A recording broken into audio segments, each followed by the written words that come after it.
Hello မင်္ဂလာညချမ်းပါတငယ်ချင်းတို့အောင်ရဂျပန်အကောက်ထဲကဘီရင်ကြီးဘီရင်မကြီးများရှင်အောင်ရဂျပန်အကောက်ထဲတငယ်ချင်းများရှင်အောင်ရဂျပန်အကောက်ထဲမိသားစုများရှင်အောင်ရဂျပန်အကောက်ထဲညီကိုမောင်နှမများရှင်မင်္ဂလာညနေခင်းလေးပါရှင်အဲ့လိုပဲအခုဘာစားမှလဲသိလားအောင်တနေ့ကုန်အလုံးရှုပ်နေတာ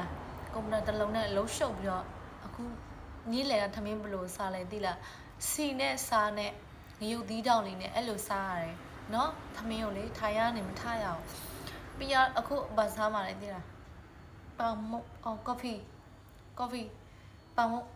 စားမယ်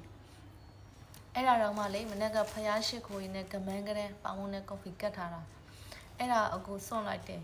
စွန့်ပြီးတော့အဲ့ဒါကိုကဖျားရှင်မှာဖျားစီမှာခွင့်တောင်းပြီးတော့အရှင်ဘုရားစွန့်ပြီးတော့မှတပည့်တော်မကိုစွန့်ကျဲပါဗျာစားသုံးဖို့တက်ကိုဆိုပြီးတော့စွန့်ကျဲပြီးတော့မှကိုကအခုစားမှတောင်းလာဖျားရှိကိုတစ်ချိန်ပဲအချိန်ရတယ်ကျန်တဲ့အချိန်ကျမကလုံးဝမရတော့အဲ့နဲ့ဖျားရှိကိုဖို့တော့မရမကအောင်တော့အချိန်ပေးတယ်အဲ့ကိုရစကေးပေါ့နော်ကိုစကေးထိုးချမယ်ထားတာပေါ့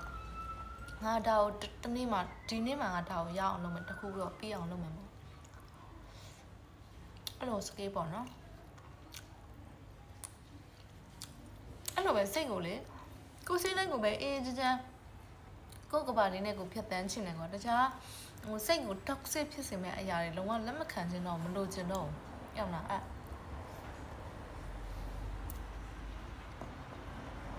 အဲ့ကိုလိုကိုအဲ့လိုမျိုး toxic ဖြစ်စေတဲ့စကားတွေလာပြောတဲ့လူတွေလည်းမကြိုက်တော့ဘူးအဲ့လိုမျိုးဖြစ်တာစိတ်ကအေးချမ်းပြီးတော့မှလေ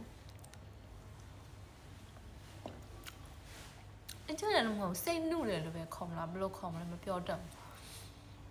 စိတ်အေးချမ်းခြင်းအဖြစ်ကလူတိုင်းမသိမချင်းတော့ဘယ်သူမှမရအောင်သိရမလားဆိုတော့အဲ့စိတ်အေးချမ်းတယ်လို့စကားအတုံးတော့မတုံးချင်ဘူးကွာအပေါ်စကားဖြစ်မှာဆိုလို့ဒီလိုပဲသိလားအောင်ရောင်းနေတဲ့အကူအောင်တိုင်းရင်စေးအကြောပြည့်တန်ရင်ပြန်စေးဆက်ပြအဲ့လိုမျိုးသားအတိုစီတွေကလေ policy ရောင်းတာမဟုတ်ဘူး online ပေါ်မှာရောင်းရအောင်အပို့လုပ်ပြီးပြောတာမဟုတ်ဘူးအောက်ရဲ့ဒီဟာအနောက်ကကိုလုပ်ခဲ့တဲ့အရာတွေကြည့်လိုက်ဘယ်တော့မှလူကို policy မပြောဘူးငါတာအောင်မပြောငါရအောင်မပြောအဲဒါပေမဲ့ APC တက်မိုးရဲ့